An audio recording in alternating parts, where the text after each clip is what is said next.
we'd want to kill our opponent very fast with artifacts, but we don't want to spend wild cards on rares and mythics. If those two things go well with you, then this might be the deck for you. Brian from Island Delver Gaming here.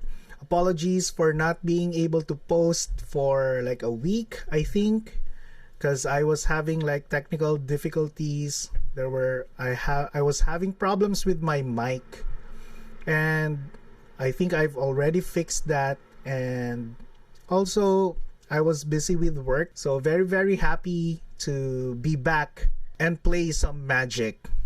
So again, I'm going to be placing the deck list in the description below, so feel free to download it, test it out, do some modifications, and let me know what you think about it in the comment section below.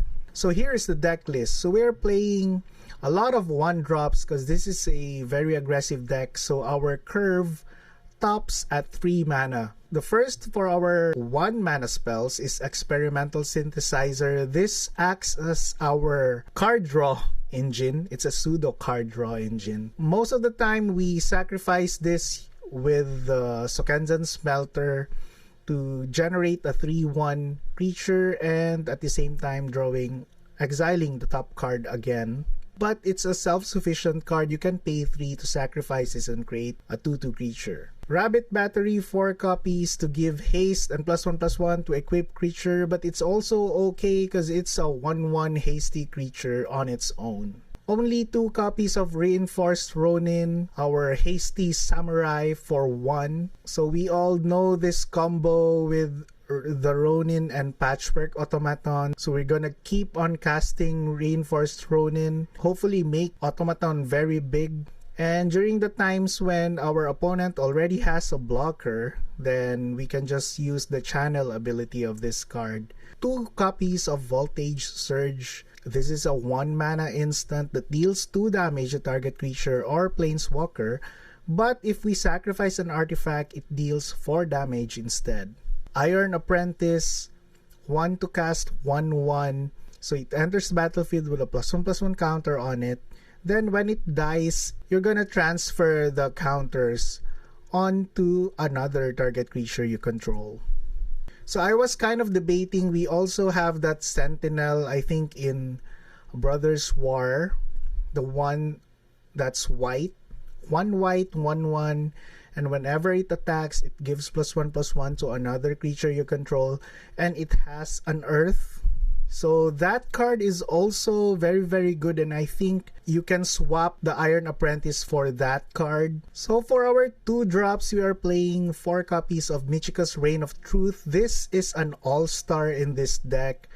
The 1 and 2 stages of the saga is very good. So target creature gets +1/+1 until end of turn for each artifact and or enchantments you control. So this can make our creatures very big very quickly. New cards from Phyrexia, all will be 1. We are playing 2 of the 4 Mirrodin cards, so one of which is this Barb Batterfist. So this is a common that equips for 1 and comes with a 2/2 rebel. An equipped creature gets +1/-1. The 3 damage is what matters because we are a very aggressive deck. So that's why I chose this over the uncommon. I think there's an uncommon Mirrodin, 4 Mirrodin card that's like 2/2. So this is better for me because the equip one will matter because the uncommon version, the Bladehold War Whip, which costs 3 and gives double strike, but this has the ability that reduces the cost of your equip abilities. So Barb Batterfist will be 0 to equip. As an additional removal, we have Kami's Flare. Kami's Flare most of the time will be a very efficient spell wherein it's a 2 mana, kill a creature and still deal 2 damage to the player. Sokenzan Smelter, I like this goblin in this deck because I think it's a very good combination with Experimental Synthesizer. So it's bad in the long run, like in the late game, but I think when you are very aggressive and pressuring your opponent, I don't mind sacrificing a Ronin or Synthesizer or an Iron Apprentice for this one. For Patchwork Automaton, I think this is an auto-in for any Boros or any artifact build in standard. So it's a really, really good card. Only 2 copies of Imperial Recovery Unit. This is our way of recursion. We don't have any vehicles on this deck, so we're just gonna return target creature with mana value 2 or less from our graveyard to our hand. Last is the Bladehold War Whip, which I already explained. So this gives double strike. For our lands, we are playing Plains, Mountains, and 4 copies of Windscarred Crag. I think this is a very big question mark. I don't like this, but based on my playtesting on how I built this deck, dual lands matter. Because there were many times where I only draw plains, I only draw mountains, and Michika's Reign of Truth is stuck in my hand. Since we have that budget constraint that we are not gonna play rares and mythics, we have no choice but to play these Kamigawa Gain 1 Life lands. Only 2 copies of Roadside Reliquary. This is our additional card draw.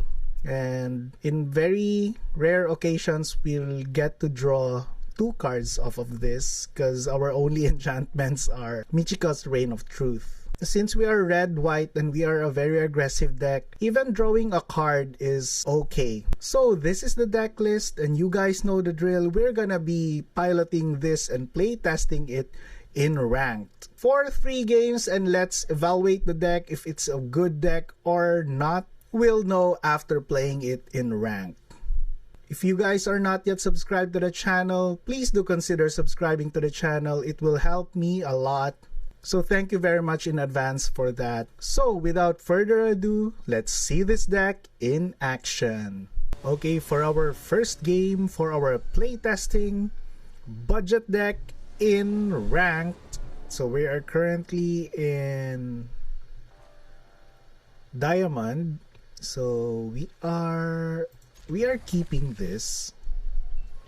We do have a first turn Rabbit Battery. Tap for 1. We have double Michiko's Reign of Truth here. We have triple Michiko's Reign of Truth. Let's just start being aggro versus aggro. Okay, electrostatic infantry. We can make it big. Let's drop you. Then another Michiko. You have a 7/7 on turn 3. Come on, deck.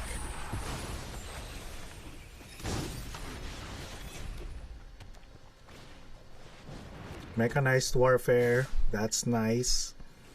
Okay, so now we win.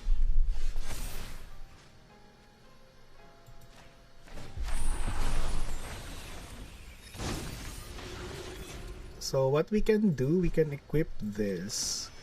Give this haste. Very good.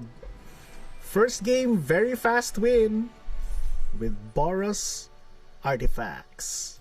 Okay, game 2 of our playtesting in rank.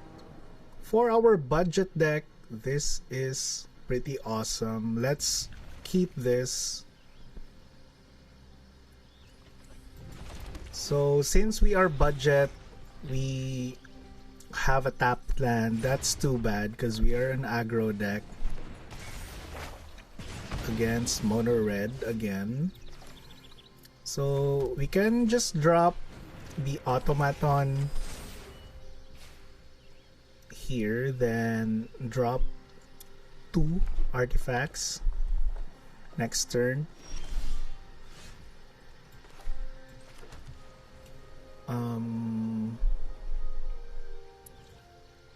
Or we can drop one artifact next turn. This... Nah, let's just drop two.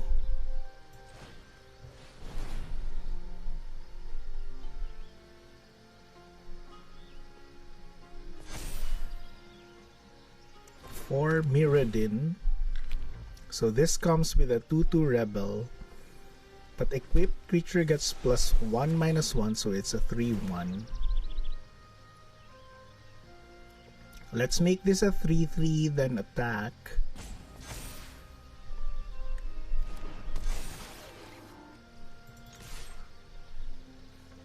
Attack for 3. Okay, this eats a removal. That's okay. Next turn we can drop a War Whip, and this reduces the equipment cost by 1. So this is gonna be free to equip.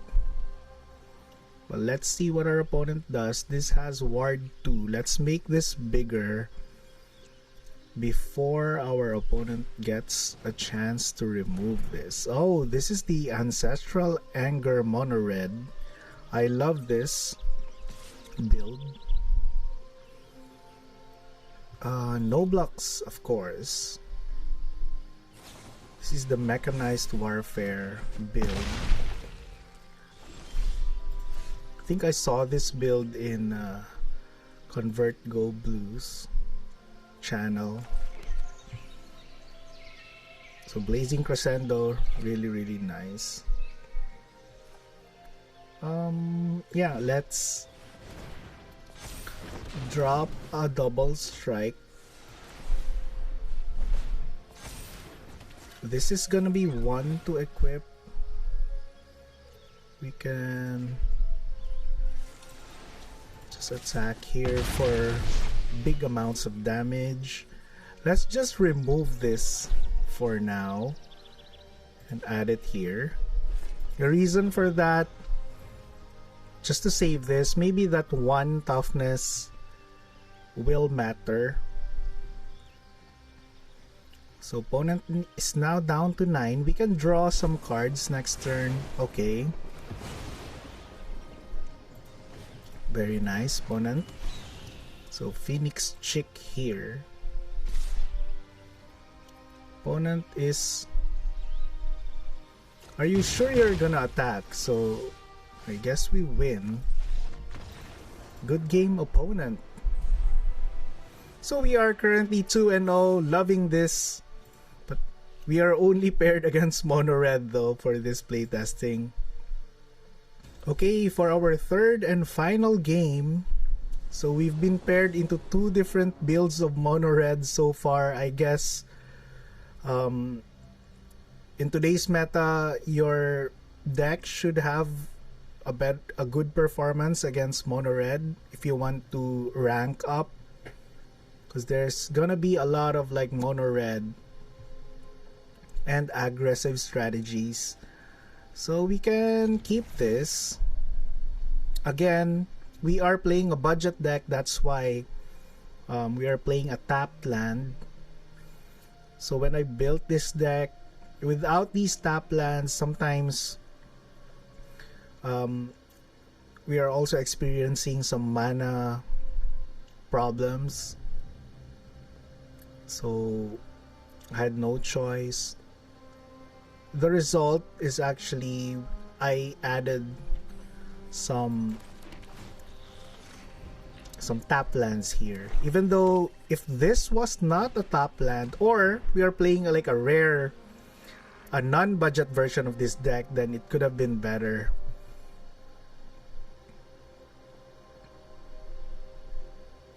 To give us access to better lands.